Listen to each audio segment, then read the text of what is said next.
Welcome to another episode, season 15, The Middle Ground with JLE, where we treat you like family. That's the theme song, Detroit Love, off my first album, The JLE Experience. On music copyright, I'm on Facebook. Always got to say that.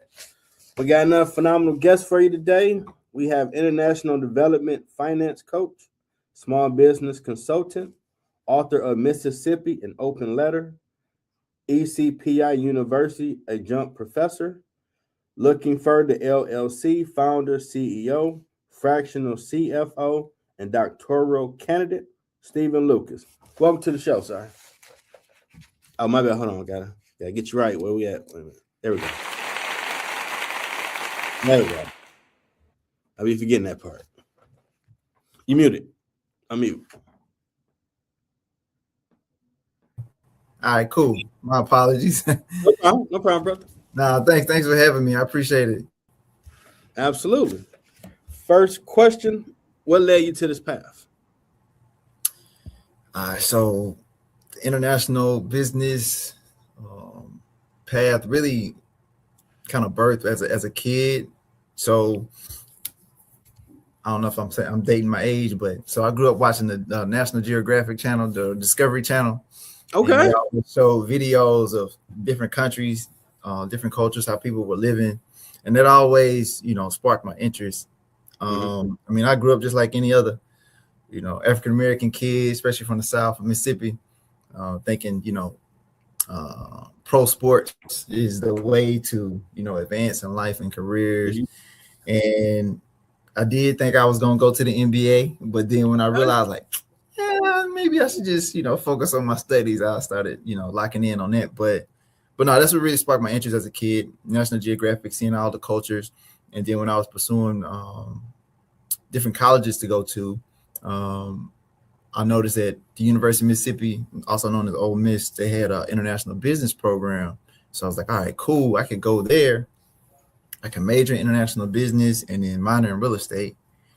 But unfortunately, when I was an incoming freshman, they actually canceled the program in international business. So I was like, all right, cool. Let me figure out something out. So my advisor was like, you can take real estate and you can double major in managerial finance because they are similar courses. It's only 6 extra hours in credit. And I was like, all right, cool. I'll do that. That sounds good. And then I'll minor in French because I was like, one day I'm going to get into international business. Okay. And so a lot of folk wasn't really understanding that, especially coming from where I'm from, majority African American community county. Like, why you want to do that? Especially what you see on the news when they show foreign places or things that's happening abroad, they always show the negative thing. And so I was like, it don't matter to me. I'm still interested. And I was fortunate my junior year to do a internship in Washington, D.C. It was like, you remember the show Real World on MTV? Yeah. It was like that. It was like a whole bunch of us in one house. We didn't know each other. All trying to do an internship in the nation's capital. And it was like, you got to find your own internship. And so I was able to start with the Development Finance Institution, OPIC at the time, Overseas Private Investment Corporation. And that kind of just expanded my eyes into like, oh, this is really a thing. I can really do this. You know what I mean? And from there, I just kind of maneuver my way through that path, man. I just kind of trailblaze my own path, so to speak. Okay, that's awesome. So what is Looking Further LLC? So Looking Further LLC is my company. I just founded back in August. So last year in the Trump administration, when they were first coming onto the scene last year, I had actually just started a position with the U.S. Agency for International Development. I had took a couple of years off from international business and development for the birth of my daughter. I didn't want to have to travel a lot, being a first-time parent. It's a big difference being in Egypt trying to get home versus being in Texas trying to get back to America. Absolutely. It's not a skip and a hop. You know what I mean? So absolutely. I was like, man, let me chill out for a little minute and see what that's like. But maybe I would say maybe after I took my paternity leave, I kind of got the itch again to get back into international business, because it really gave me a time not only just to be with my daughter and bond with my daughter, but also gave me time just think about life in general and my next career moves. And so yeah, once that happened after my paternity leave, I started applying for different opportunities abroad as well as domestic that's involved in international business. And then I accepted a position with USAID back in. I was a contractor with USAID back in November of 2024, and I was going to start the top of January. So I was like 2 weeks in January 2025. Mm-hmm. Executive order started flying. I caught a stray. Oh. Got the layoff in February of Oh. last year, and so, but at the time, it was I was going through my fast, my Daniel fast, so I wasn't really um, paying attention to what was going on externally, outside noise and news. I was kind of locked in on that, and so my mindset was like, all right, cool, God must got something better on the way. Mm-hmm. So my plan, even from the jump, I was like, I was gonna start this new gig, get familiar with it, and then pick up my doctoral classes in the spring. And so I was like, with that happening, I was like, I'm gonna still stick to the program. Of course, I'm gonna apply to opportunity just like everybody else. And so in my doctorate program, one of my assignments was to do a feasibility analysis. What a feasibility analysis or a study is basically the analysis or research you do before you even get to the business plan. So you really just trying to validate the idea of that particular business model. And so I was like, all right, I'm going to do a feasibility study on what I used to do pro bono. So I used to do the kind of work that I do now, for pay now, for profit now. I used to do it pro bono during COVID. I used to reach out to people in my network, colleagues, classmates, and was like, hey, let me look at your financials and do a financial model forecast for you. So you can see what your projections look like in 6 months, 7 months, or a year or 2 years, especially if you're trying to scale your business or even do like a startup. And so I was like, let me take a real in-depth analysis and, get like a 2-for-1, get a good grade on my assignment and, do something that's applicable to me right now. So it went over well with my professor. He was like, Steven, this is the epitome of e-entrepreneurship. And I was like, all right, cool. And so after my 100th application, I didn't hear back from nobody from like different opportunities. I was like, all right, I'm going to go full throttle with this. I had pitched the idea to my wife to do my own thing. And she was like, if you want to do it, do it. Much respect to my wife. I love her. She's my favorite person. Shout out to wife. Yeah, for sure. And so yeah, man, I got linked up with a business coach with the Small Business Development Center of Maryland. They have them all nationwide, SBDC entities, and I showed him my feasibility study. He thought it was a good idea. He was like, man, this is good work. You should convert it to a business plan. So I was doing that while finishing up my doctorate class in entrepreneurship. And then I launched it in August. And I kind of been hitting the ground running ever since then. And so fortunately, it's so crazy, man, because honestly, I mean, this too as an entrepreneur and the various businesses that you're a part of. There are moments when you ask yourself, like, what is this? You know what I mean? Especially when you first starting off, I was like, what is this? What is happening? And then as always, by the end of the week, God kind of like give me a sign like, hey, you're on the right track. Like, just keep going. Just keep going. And so I kept getting those every week, whether if it's somebody hitting me back that I reached out to maybe 2 weeks ago, for a conversation or for a potential business collaboration. And now I'm really starting to see the fruits of that labor. So I'm doing presentations with small business incubators in the state of Maryland, getting in front of small businesses, micro entrepreneurs, nice. showing them the importance of financial model projections, how important that is for your strategic planning, as well as gaining new business or investments from potential investors. But yeah, it's definitely been a journey, and I basically just picked up where I left off when I was doing this pro bono when I had free time, and just convert it to a full-fledged business. So I'm able to work with different companies and businesses from different industries. That's what I like about it, because everybody needs an income statement. Everybody needs a balance sheet and cash flow. Oh, there And you go. a lot of folk from what I've seen, all right, my Southern draw coming out now. No, man, you tell them accounting class have nightmares real quick.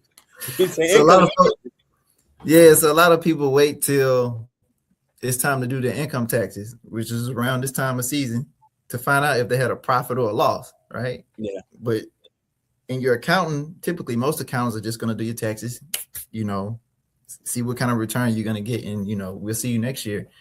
But it depends. I don't want to say all, because I want to put everybody in one bucket, but typically, when in terms of like seeing what you expect to make in 6 months or a year or 2-3 years down the line, they're not really providing those type of services. So I kind of fill in the gaps for small businesses who don't have that capacity to hire a full-time CFO, and show them what their potential could be, based on certain projections that we work together on. So that's how we kind of came about. Layoff, doctorate class, prayer. Hey, I understand that, bro. Prayer and just execution, man. Execution and patience. I understand that, being laid off for a year and 3 weeks. I get that. What is a fractional CFO? Never heard that before. No, cool. It's a good question. Because I actually just learned of it last year too, when I just jumped off and started doing my own thing. So basically, it's a CFO, typically a chief financial officer. They are the people that's doing the financial planning and analysis of a company, right? So they're doing, some of them are managing like the audit process in terms of your accounting, reviewing the budgets on a consistent basis, making sure you're hitting your mark or target goals, and also providing, like I was mentioning before, a forecast, evaluating the financial statements or creating the financial statements, so you can make sure you're in the positive. I would say the green, making sure you're gaining money, not taking losses or even break even, so to speak. And so as a fractional CFO, it's basically that same type of concept, but it's on a contractual basis. Again, there are a lot of companies that have these high titles or this particular role, but for a fractional, this is stepping in the gaps for people who don't have that capacity to hire a full-time CFO, or maybe they might be transitioning a new team in, and so they just need somebody to step in the gaps. I fill in the gaps for businesses from a financial standpoint. I'm in the background. Okay. Yeah. That's dope. Yeah. All right. I have to probably get at you in due time. Yeah. No. I enjoy it. It's again, it's fun. Numbers can tell a story. True. And I've always enjoyed that process in analyzing companies, because in international business, in my international work, I've evaluated companies from all over the world, whether it's corporate banks, small entities in the infrastructure, education, renewable energy sectors. So I've evaluated many companies. So being able to take that type of skill set and transfer it to domestic small businesses, that's fun for me. Okay. Now you're a fellow author. What led you to write Mississippi an open letter? Yeah, that's my first audio book. So that is that came from, so I write poetry and speeches. I kind of started doing that when I moved. So when I moved from Mississippi to the DMV, DC, Maryland, Virginia area, I had a lot of people always asking me to like repeat myself because of my Southern accent was so thick. And so I was like, well, I want people to understand me when I'm talking. So I found out about this, Toastmasters International. And so I started a Toastmasters club at the organization. And then that's what kind of birthed me writing poetry, writing speeches. And that Mississippi Open Letter is something that was, a byproduct of that. And so basically what it's about is I write it in a way as, so growing up in Mississippi, I didn't really know much about Mississippi history in terms of Black history, right? Okay. And so I call Mississippi in the book Mama. You know, it's like a child writing to its mama. It's like a child that moved away, and it's like, hey, mama, I've learned about you. I've read about you. How come I've learned more about you being away from you than I ever did while I was living there? So I'm having a lens of like a child talking to his mother, realizing there's a lot of things that I didn't know about while growing up in the state, and you know, asking the state why, or asking my mother why, Mississippi that is, why I never knew these things. After I'm a huge autobiography buff, so I was read about Medgar Evers, Fannie Lou Hamer, man, the list goes on. Frederick Douglass, of course, Sojourner Truth, Harry Belafonte autobiography. So a lot of autobiographies I've read, and I've always seen Kwame Ture. Yeah, all these people, man. But Malcolm X. Oh yeah, for sure. Yeah, Malcolm X for sure. But everybody touched on Mississippi in some form of fashion. Okay. And so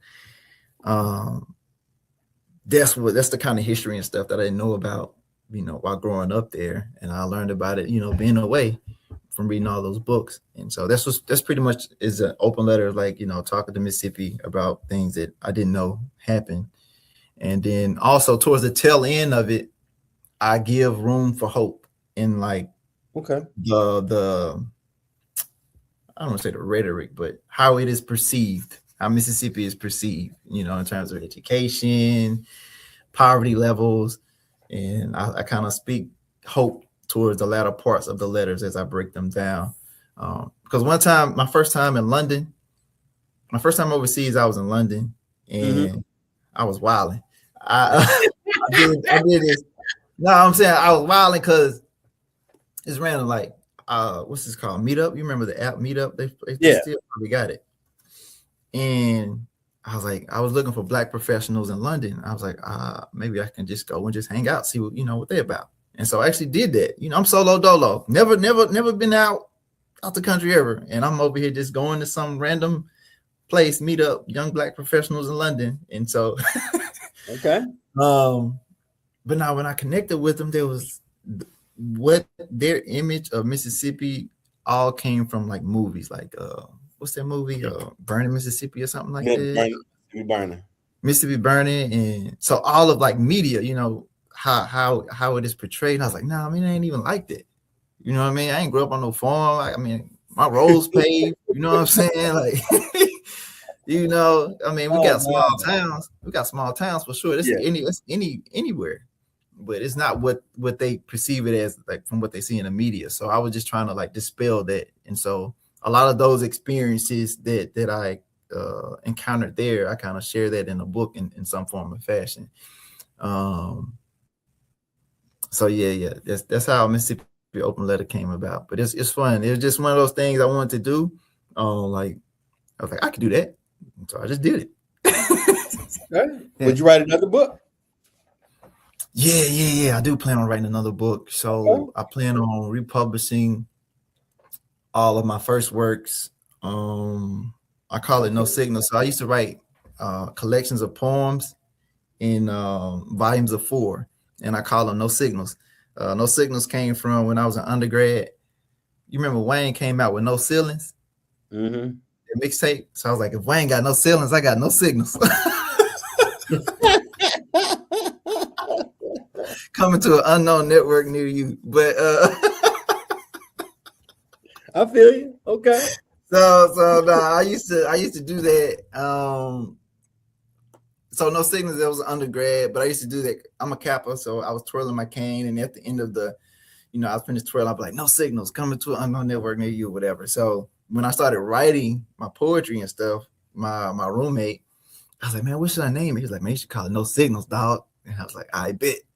So that's how it came about. But no, I do plan on like republishing those earlier works along with some new stuff that I've written into another book. But I'm just looking for, you know, the right partnership editor to where I don't have to really do a lot of the front end work as a self-publisher. So yeah, when that comes out, I'll let you know. I definitely come back on here. We talk about it. Yeah. Now, you're an adjunct professor at ECPI University.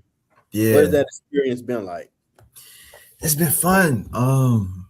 So again, it's one of those things that again it's a blessing. And I tell this to my mentor, my therapist. I told him, so it's been really cool because that's something that I thought I would be doing after finishing my doctorate program. Okay. Maybe 2-3 years down the line, I had it as one of my goals to do is be an adjunct professor or teach in some capacity. Um, and I'm teaching international business. I'm actually just finishing up a term this week. And yeah, it was just one of those things. I was like, hey, I call her my mom. She's like, my god mom out here in Maryland. She's like a mom away from home. And she was like, "Mate, have you ever considered teaching?" I was like, "Yeah, I thought about it, but I was like, what the heck, especially during this time when I was like, applying for different opportunities. Mm-hmm. Cause there's something, man, something in my spirit is just like, I put in a lot of work, a lot of time in international business, international development in general, and I Mm-hmm. just can't let that go. And I feel like I have, not saying I know everything, but I know enough to where I can share with others. And so yeah, Nice. when I got that opportunity, I was ecstatic about it. I was able to do it remotely, and it's been fun. It's been fun because I've been able to, you know, give a piece of me to people that might not even pursue international business, but have some kind of awareness of what it's like to work in international business or have something to be considerate of when they're traveling abroad. Whether if it's like the fluctuation of currency, make sure how you translating your dollars when you're going over there, or how you greeting somebody from a different culture or background. Really giving them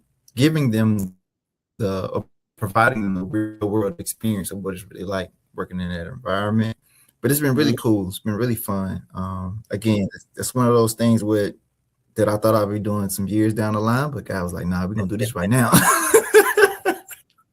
Yeah, sometimes it gets sped up Yeah, for you. it's been good though. Awesome. Yeah, yeah, Now, yeah, yeah. already. Now, was a doctoral candidate, was that your end game in learning? Well, nah, it was one of those things that was in the back of my mind for many years. So I finished my master's in 2013 in international management, and then I was like, I was done. Like I was done. I'm done with school. I'm not, But then when again, it's always been in the back of my mind. My dad has 7 master's degrees, but he Wow. never pursued his doctorate.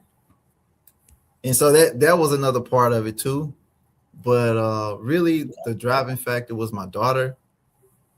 And I was like, well, if I'm gonna pursue this, I want to get it out the way before she gets into extracurricular activities. And I really Oh, want to be present and when she's active. She just turned 3 back in November. So nice. I want to be like mentally, physically there, when she gets more active in things. And again, it's one of those things. I pitched it to my wife. I always get her permission before I jump off and do anything. Um, but even prior to her, I was like speaking with people in my that I work with that has their doctorate, and just trying to get a feel for what they think about it. And so I pitched it to my wife. I was like, hey, maybe I should just apply, just see what happens. Just see. I'm just gonna apply. And so I had applied, ended up getting a partial scholar, like a 50% scholarship to the first institution that I applied to. Okay. And I was like, hey, this don't happen frequently, getting that type of scholarship for a doctorate program. And it was so it's with the International School of Management. And so it allowed me to still be involved in international business when I took that quick career pivot from international business for the birth of Mm-hmm. my daughter. So it still allowed me to be in that space. And but that's been a joy too, man. I really enjoyed that because it kept my mind working in that consistently while doing, my regular job or work. And then it also encouraged me to go back into this space, like, full time and working. So, but no, after this, I'm done. Like I'm done. I'm done. Yeah, I'm done. I thought about getting a doctorate. Like, I don't want to do no schoolwork though. Like maybe one day. Yeah, hey, just test it out. I mean, I thought I was just gonna be testing it out too, and here I am, knee deep in it. So I have about 3 more classes left before I start focusing on my dissertation coursework. Okay. And so, God willing, I'll be knocking those classes out, this year, and then all of 2027, I'll be locking in on my dissertation because my goal is to get it done in 4. Although I have up to 6 years to complete it. And typically I take maybe 2 to 3 classes a year. So last year I only took 1 because the typical time that I would do to take another, the typical time I would do to take another course, I use that time to create my own business and looking for the LLC. So really just applying the concepts that I learned throughout my career to what I'm doing now. But I'm jumping back into it this year. I was highlighted as one of the like a student story a couple of years ago. So that's been pretty cool. And they've been very, very, very, very sincere and supportive of me throughout that whole process of the whole layoff and then starting my own thing and all of that. So they're a really good school, based in Paris, but they have different locations throughout the world. The closest one the only one in the US is in New York. So okay, you gonna knock it out, man. Yeah. Ain't no doubt on that. Now we have reached a part of the show where you can promote whatever you have coming up. All right. So on February the 2nd, I am working with the Maryland Women's Business Opportunity Center. I'll be delivering a free presentation so people can sign up and join on the importance of a 3-statement financial model forecast.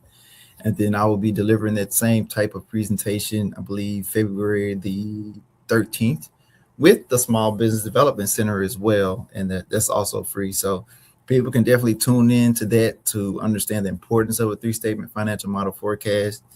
And I have some other upcoming events in March, but those dates have not been solidified. But just in the immediate future, that's what's happening right now for me. And I'm still working with different businesses, as the opportunity presents themselves. So in particular, yes, I still work in international trade business. That's my primary, but I enjoy working with businesses in the fitness and wellness space. I love exercising. That's my thing. I'm a cyclist. So I love working with businesses and companies that's in that space, as well as the tech industry as well. I haven't worked with a tech company just yet, but I'm just more so just interested and curious of how the business model works. But yeah, so that's pretty much what I do now. How long you been a cyclist?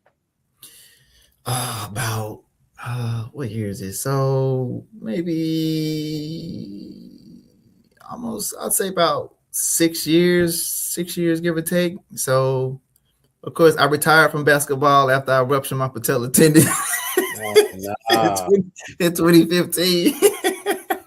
I retired, and then so I took like a couple years after that. I started running. I did a half marathon, and then a little while after that, I started getting like shin splints, and so I was like, let me try something different. And then I got into cycling.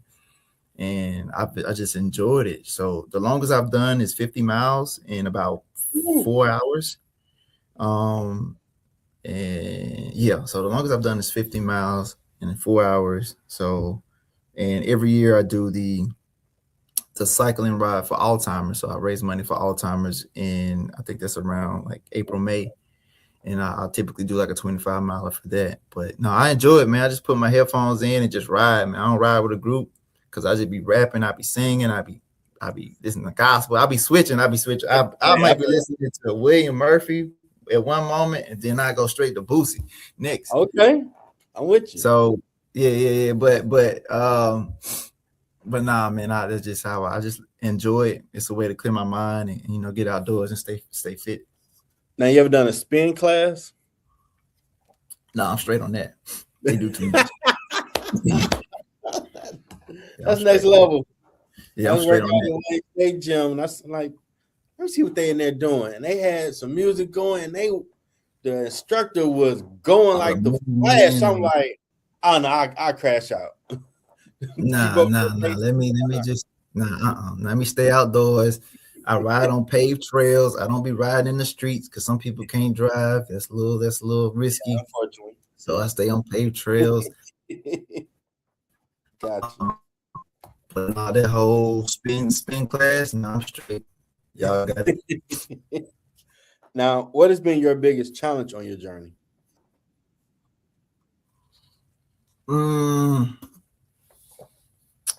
I think the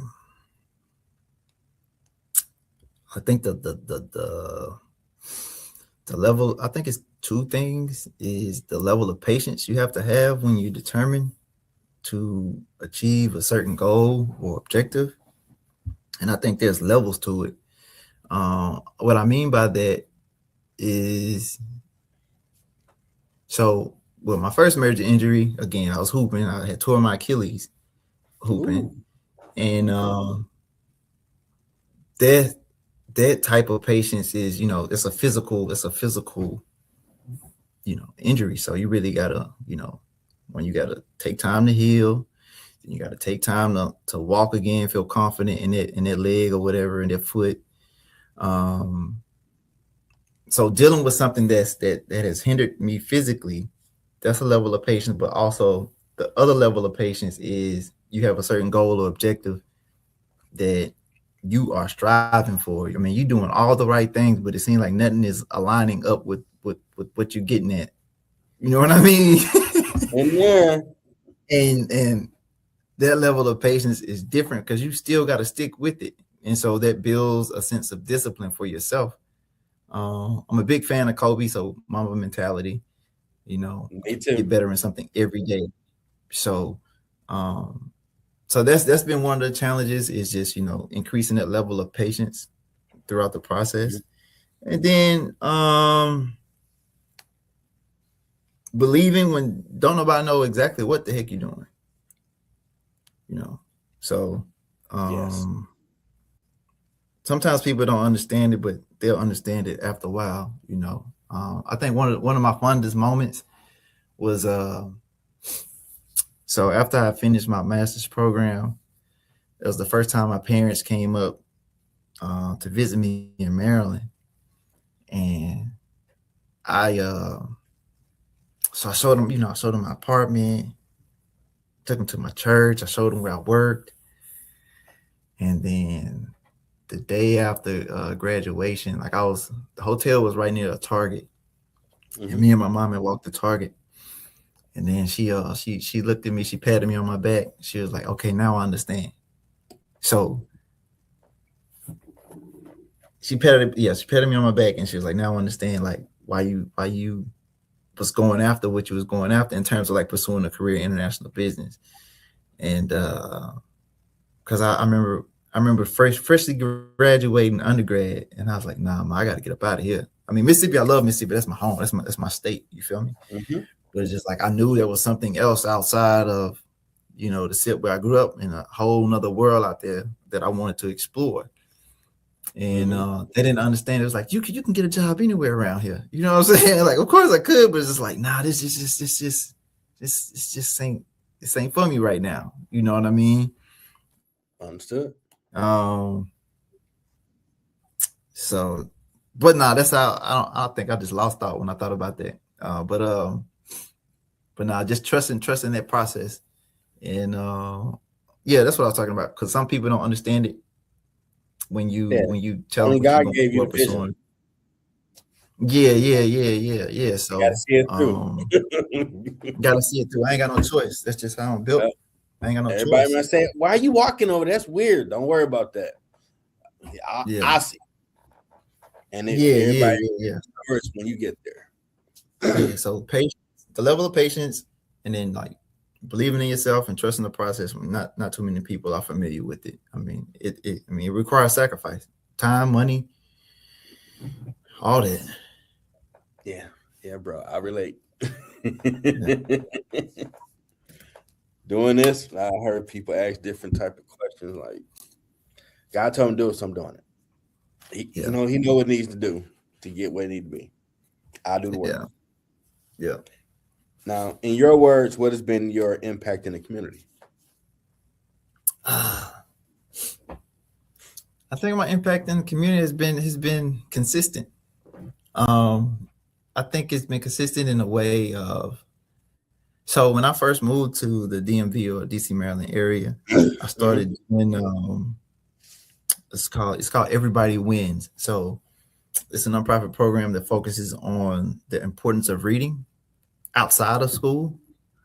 And so I used to go to this elementary school like once a week and read with third graders, fourth grader, fifth grader. I have a mentee throughout that whole school term.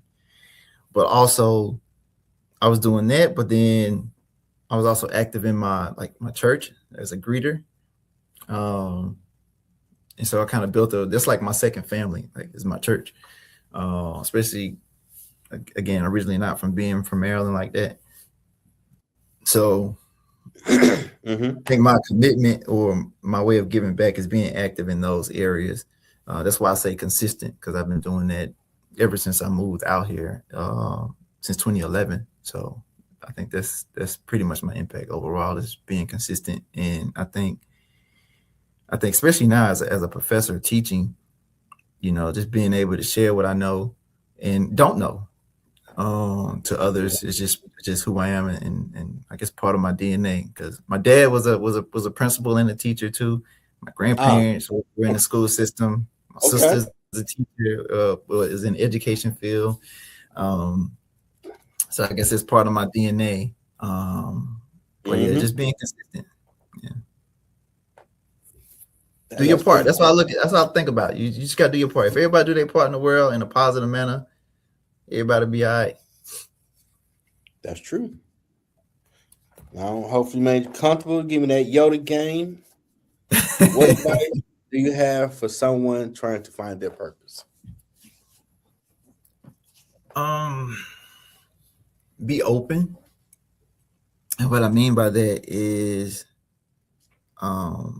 be open to the possibilities. Don't limit yourself on what you might be somewhat confined in your particular environment. Whether you're growing up at, or mental state, just don't limit yourself.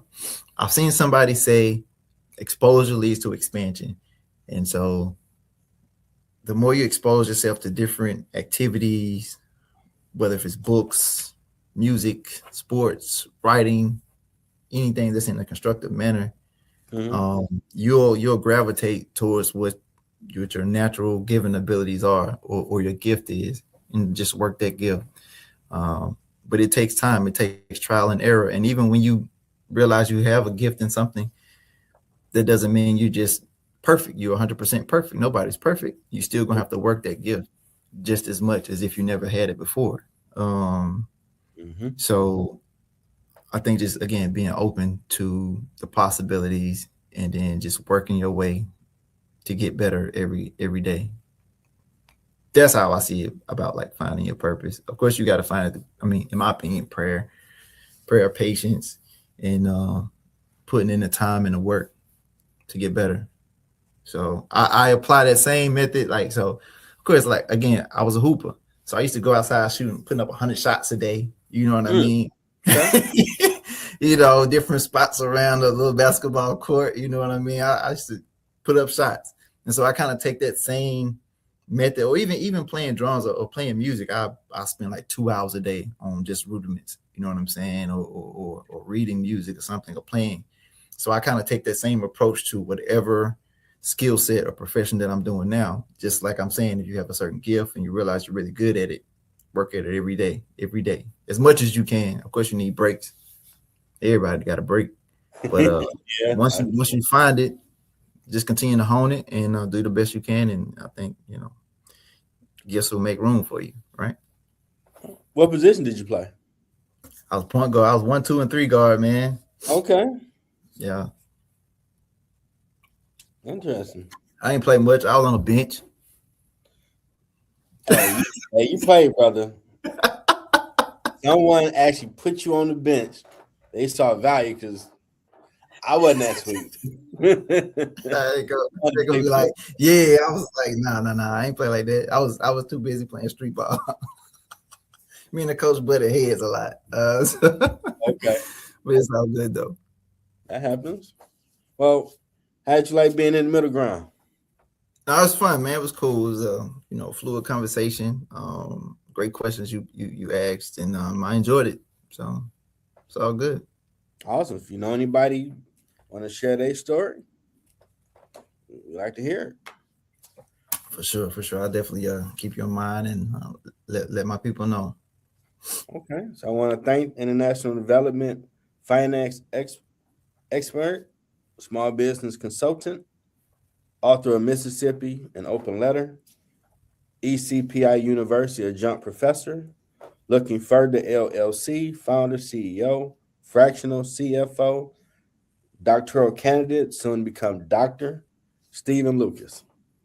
Oh, wow. Appreciate it, man. I'm just doing me. That's a lot. I got to bring you out, man. We first time. No, that's right. You're right. Hey, first time watching this show, 43 countries, all age demographics rock with it. Appreciate everybody. So somebody in Russia, China is watching this. Or listening, because everybody been on Spotify too. So I always got to upload the audio because you're gonna hear it. Because these stories are phenomenal. No, I get to be front row, like, wow, this dude went from Mississippi. Okay. Now he teaching. That's awesome. Yeah. I appreciate it. Thanks for the opportunity, man. I enjoyed it. And look forward to connecting in the future. Absolutely. I appreciate you. And I'll have a new episode tomorrow. If anybody watched the show, be a rerun. But we're gonna talk sports in another 30 hours. So a lot of stuff to talk about because, oh my goodness, these coaches hiring. This is professional, so just people know this professional show. Sports, we talk trash. It's fun entertainment. Yeah. Okay, somebody saying, I appreciate you tuning in. All right. Well, y'all enjoy yourself. Be safe this weekend.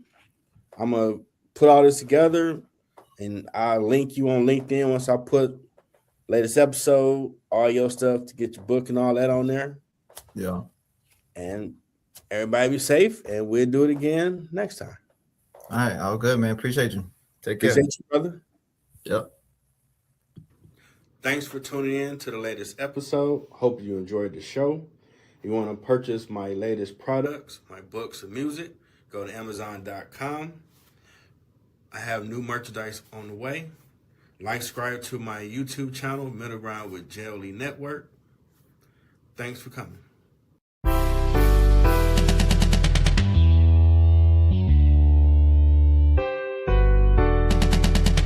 Detroit, welcome to the D, baby.